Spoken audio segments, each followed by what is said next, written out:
neck. They tasered him. He died days later. 3 minutes, 5 men. Put in a uniform and let you think that they're brothers? No, they are the slave patrol. They're the same people who came from the Fugitive Slave Act. They don't give a shit about us. They never have, and they never will.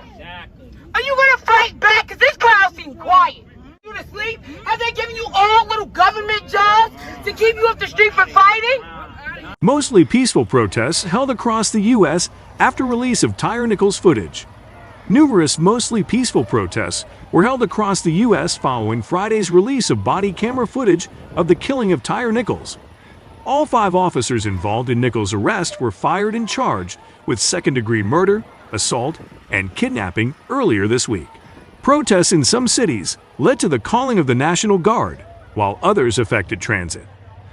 In Memphis, where Nichols died, a group of demonstrators gathered at a downtown park and then took to the streets, shutting down the I-55 bridge over the Mississippi River between Memphis and West Memphis. They chanted "No justice, no peace, and justice for Tyre," closing the bridge for nearly 3 hours before peacefully disbanding.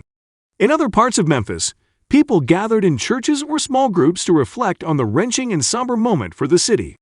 Officials shut down Grand Central Station in anticipation of protests in New York City, where demonstrators had gathered in Times Square. A protest and march in Boston halted traffic.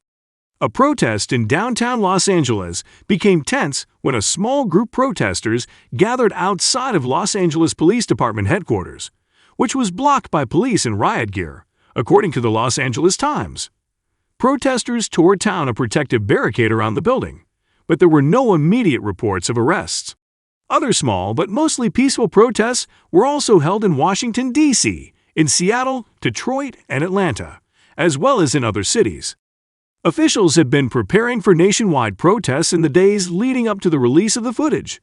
President Joe Biden called the videos horrific, while Antonio Romanucci, a lawyer representing the Nichols family, said the 29-year-old was treated like a human piñata. Georgia Gov. Brian Kemp declared a state of emergency this week, and members of the National Guard can be seen in Atlanta attempting to curb protesters. People could also be seen protesting outside the White House hours after Biden urged citizens not to resort to violence or destruction. Also on Friday, White House officials also spoke with mayors in more than a dozen major cities, such as Los Angeles, Philadelphia, and Chicago, to brief them on federal assistance. Nichols' family, including his mother, Rovon Wells, and his stepfather, Rodney Wells, asked protesters to remain peaceful. "I don't want us burning up cities, tearing up our streets, because that's not what my son stood for," Wells said at a vigil for her son on Thursday.